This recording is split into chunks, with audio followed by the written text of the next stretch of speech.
बहुत समय पहले की बात है। रामगढ़ नाम का एक गांव था।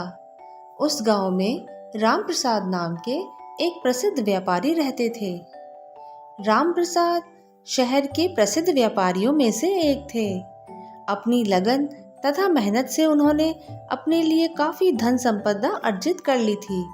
अच्छे कामों के लिए भी वह दान देते रहते थे। अरे मोहन, तुम्हारी छोटी बहन की शादी अभी हुई या नहीं? अगर पैसों की जरूरत हो तो बता देना। वहाँ के लोग राम प्रसाद जी की बहुत इज्जत करते थे। राम प्रसाद जी का एक पुत्र था जिसका नाम था प्रतीक। काफी समय पहले राम प्रसाद की पत्नी का देहांत हो गया था, इसलिए उन्होंने प्रतीक को बहुत ही लाड़ प्यार से पाला था। उनकी इच्छा थी कि उनका बेटा बड़ा होकर एक अच्छा व्यापारी बने और एक अच्छे इंसान के रूप में जाना जाए। लेकिन दुर्भाग्यवश बचपन से ही प्रतीक को बुरी संगति लग गई थी। वह एक बुरी संगत में फंस गया था। वह दिन भर अपने मित्रों के साथ घूमता और मौज मस्ती करता। उसके पिताजी ने उसे समझाने की लाख कोशिशें की, लेकिन उसका कोई भी लाभ नहीं हुआ। प्रतीक अपने पिता की बातों पर कोई ध्यान नहीं देता था।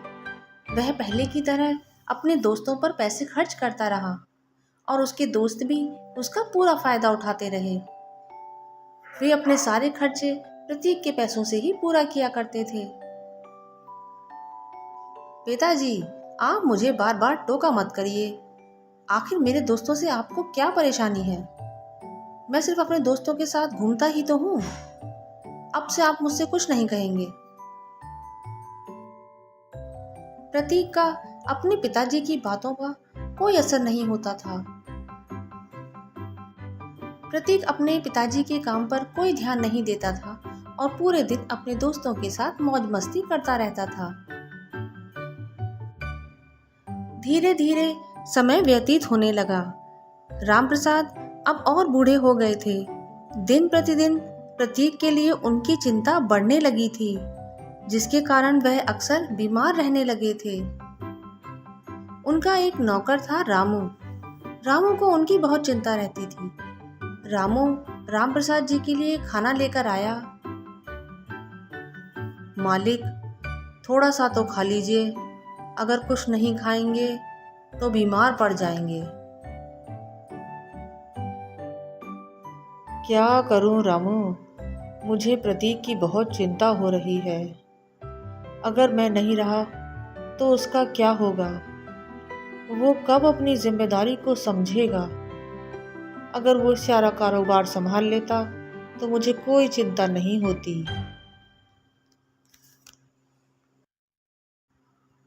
कुछ दिनों के बाद रामप्रसाद को यह महसूस होने लगा कि उनकी मृत्यु अब निकट ही है। उन्होंने प्रतीक को बुलाया। प्रतीक बहुत ही बेमन से अपने पिता के पास आया। रामप्रसाद जी ने प्रतीक को समझाया और वो प्रतीक से बोले, बेटा, अब मैं कुछ ही दिनों का मेहमान रह गया हूँ। तुम जिन्हें अपना मित्र समझते हो, वे लोग तुम्हारे सच्चे मित्र नहीं हैं। वे सिर्फ तब तक तुम्हारे साथ हैं जब तक तुम उनके ऊपर पैसे खर्च कर रहे हो। बेटा, जिस दिन तुम्हारे पैसे खर्च हो गए उस दिन ये सारे दोस्त तुम्हें छोड़कर चले जाएंगे। इसलिए मैं तुम्हें समझा रहा हूँ कि वक्त रहते संभल जाओ और ऐसे दोस्तों से दूर रहो। ये तुम्हारा भला नहीं सोचते बेटा। रामप्रसाद जी की बातें सुनते ही प्रतीक झट से उनसे बोला, अरे पिताजी, आप मेरे दोस्तों को नहीं जानते। वे मेरे लिए कुछ भी कर सकते हैं। मैं उनसे जैसा कहूँगा वो वैसा ही करेंगे और वो हमेशा मेरी मदद के लिए तैयार रहते हैं। पता नहीं आपको क्यों मेरे दोस्तों से इतनी परेशानी है। अब मैं जा रहा हूँ। मेरे दोस्त मेरा बाहर इंतजार कर रहे होंगे। आपकी बात सुनने का टाइम मेरे पास नहीं है। आखिर एक दिन रामप्रसाद ने अपने बेटे प्रतीक को बुलाकर उससे कहा, प्रतीक, मुझे तुमसे एक बहुत ज़रूरी बात कहनी है। मैंने तो हमेशा तुम्हारा भला सोचा है बेटा, लेकिन अगर भविष्य में यदि तुम कंगाल हो गए तो ये सारे मित्र तुमसे दूर भाग जाएंगे। ऐसी स्थिति में जब तुम स्वयं को अकेला महसूस करोगे और तुम्हारा मन शांति की तलाश में भटकने लगे तो एक बार राम मंदिर के पीछे वाले बरगद के पेड़ के दर्शन करके अवश्य आना। वहाँ एक बड़ा सा काला और भारी पत्थर है। कहते हैं जो उस पत्थर को उठाकर एक तरफ रख देगा उसकी सभी परेशानियां और मुश्किलें दूर हो जाएंगी। लेकिन ये बात तुम कभी किसी को भी मत बताना।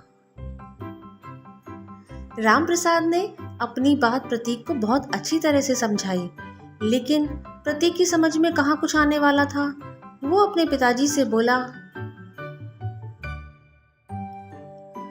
पिताजी, मेरे दोस्त क्या करेंगे क्या नहीं करेंगे ये तब का तब देखा जाएगा। अब अगर आपका प्रवचन समाप्त हो गया हो तो कृपया मैं जा सकता हूँ। मुझे आपकी कोई बात नहीं सुननी है। मुझे पता नहीं आपको मेरे दोस्तों से क्या परेशानी है और मेरे घूमने फिरने से क्या परेशानी है। प्रतीक इतना कहकर वहां से चला गया और रामप्रसाद मौन होकर वहीं बैठ गए। उन्हें हर समय बस प्रतीक की चिंता सता रही थी कि आखिर प्रतीक का क्या होगा। प्रतीक उनकी कोई भी बात सुनने के लिए बिल्कुल तैयार नहीं था। उन्हें यही चिंता थी कि जिस दिन ये संपत्ति समाप्त हो गई तो प्रतीक का क्या होगा, वो कैसे अपने आप को संभालेगा। कुछ ही दिनों बाद रामप्रसाद जी की मृत्यु हो गई। अपने पिता की मृत्यु का प्रतीक को बहुत ही अफसोस था। उसे बहुत दुख था कि उसके पिताजी उसे छोड़कर चले गए, लेकिन अब प्रतीक को कोई रोकने टोकने वाला भी नहीं रहा था। वह खुले हाथों से रुपया खर्च करता गया और उसके दोस्त भी उसे बढ़ावा देते रहे। प्रतीक पहले की तरह ही मौज मस्ती करने लगा। वह अपना पैसा अपने सारे दोस्तों पर उड़ाने लगा, लेकिन धीरे धीरे प्रतीक के सारे पैसे खत्म होते गए, क्योंकि प्रतीक अपने पिताजी के कारोबार की तरफ कोई भी ध्यान नहीं दे रहा था। उनके व्यापार में धीरे धीरे नुकसान होने लगा, लेकिन प्रतीक को इस बात की कोई खबर नहीं थी। अरे प्रतीक, मुझे कुछ रुपयों की जरूरत है, क्या तुम मुझे दे सकते हो? मैं कुछ दिनों बाद तुम्हें लौटा दूंगा। पैसे तो मैं तुम्हें दे देता, लेकिन मेरे पैसे धीरे धीरे खत्म हो गए हैं। अब मेरे पास ज्यादा पैसे नहीं बचे हैं। मुझे खुद चिंता हो रही है। अरे यार, तुम मुझे कुछ रुपए नहीं दे सकते? कैसे दोस्त हो तुम? मैंने कहा तो मैं वापस कर दूंगा। दोस्त की ज्यादा जिद करने पर प्रतीक ने उसे कुछ पैसे दे दिए। बहुत ही जल्द प्रतीक की सारी संपत्ति समाप्त हो गई और उसके सारे दोस्त उसे धीरे धीरे छोड़कर चले गए। मित्रों के लिए अब उसके दिल में कोई प्यार नहीं रहा। वह समझ सकता था कि उसके दोस्त उसके साथ क्या कर रहे हैं। अरे प्रतीक, तुम्हारे पास तो कुछ बचा ही नहीं। तुमने तो अपना सारा पैसा ऐसे ही उड़ा दिया। प्रतीक को बहुत पछतावा हो रहा था, लेकिन अब प्रतीक कर भी क्या सकता था। रह रहकर उसे अपने पिता की बातें याद आती और वह रो पड़ता। प्रतीक निराश हो गया। उसको समझ में आ गया था कि उसके पिताजी उसे क्या समझाना चाह रहे थे। एक दिन प्रतीक ऐसे ही निराश होकर बैठा हुआ था, तभी उसे अपने पिता के द्वारा बताई गई कुछ बातें याद आ गईं।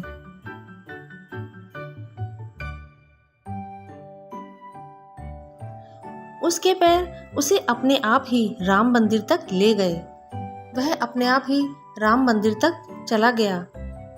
राम मंदिर पहुंचकर प्रतीक ने अपने आसपास नजर दौड़ाई। उसे पास ही एक बरगद का पेड़ दिखाई दिया। बरगद के पेड़ के नीचे उसने देखा तो एक बड़ा सा पत्थर रखा हुआ था। प्रतीक पेड़ के निकट गया और उसने पत्थर को उठाने की बहुत कोशिश की। लेकिन वो पत्थर टस से मस नहीं हुआ। पत्थर जमीन में गड़ा हुआ था। कुछ देर की खोजबीन के बाद उसने एक नुकीला पत्थर ढूंढ निकाला।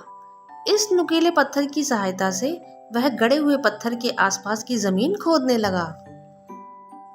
बहुत देर तक खोदने के बाद वह गड़ा हुआ पत्थर कुछ कुछ हिलने लगा। अब प्रतीक ने अपनी सारी ताकत लगाकर उस पत्थर को जमीन से उखाड़ दिया। जैसे ही पत्थर हटा, प्रतीक बिल्कुल चौकन्ना रह गया। पत्थर के ठीक नीचे लोहे का एक बड़ा सा बक्सा पड़ा हुआ था। प्रतीक ने झट से वह बक्सा निकाला और उसे खोलने की कोशिश करने लगा। कुछ ही देर की मेहनत के बाद बक्सा भी खुल गया। बक्से में बहुत सारे सोने के सिक्के तथा बहुत सारे हीरे जवाहरात रखे हुए थे। उनके साथ में एक चिट्ठी भी रखी हुई थी। प्रतीक ने उस चिट्ठी को उठाया और उसने देखा कि वो चिट्ठी उसके पिताजी के द्वारा लिखी गई है। चिट्ठी को देखते ही प्रतीक की आंखें भर आईं। प्रतीक अपने पिताजी की राइटिंग को बहुत अच्छे से पहचानता था। उस चिट्ठी में लिखा हुआ था, बेटा प्रतीक, तुम जैसी संगति में हो, मैं जानता हूं कि एक दिन तुम सब कुछ खो दोगे और तुम्हें अपनी गलती का एहसास तब होगा जब तुम ये सारी संपत्ति खत्म कर दोगे। इसीलिए मैंने ये सारा धन तुम्हारे लिए संभाल कर रखा है, क्योंकि मैं जानता था कि जब तुम्हें सब कुछ समझ में आएगा तब तक बहुत देर हो चुकी होगी। इसलिए बेटा, यह धन तुम्हारे लिए है। तुम इसका सदुपयोग करो और जीवन में हमेशा खुश रहो। प्रतीक अपने पिताजी की चिट्ठी पढ़कर बहुत दुखी हुआ। उसे अपने किए पर बहुत पछतावा था कि उसने अपने पिताजी को खो दिया। वह सोच भी नहीं सकता था कि उसके पिताजी उसके लिए कितना अच्छा सोच रहे हैं। प्रतीक को तो जैसे एक नया जीवन मिल गया। बक्से से मिले धन से उसने एक नया व्यापार शुरू किया और अपने पिता का सपना पूरा किया। अरे प्रतीक, तुम्हारी दुकान का सामान तो बहुत ही अच्छा है। हम सभी यहीं से सामान खरीदेंगे। प्रतीक दिन रात मेहनत करने लगा और उसने एक एक करके बहुत सारी दुकानें खोल ली और अपने पिताजी का व्यापार धीरे धीरे आगे बढ़ाया। प्रतीक अब एक अच्छा इंसान बन चुका था और अपने पिताजी के बताए हुए रास्ते पर चल रहा था। उसे अपने पिताजी की बताई हुई अब सारी बातें हमेशा याद रहती थी।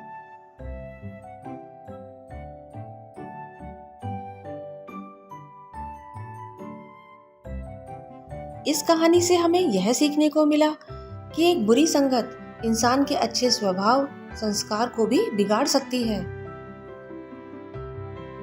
इसलिए हमें सोच समझकर अपने दोस्तों को चुनना चाहिए और गलत रास्तों पे भी हमेशा दूर रहना चाहिए।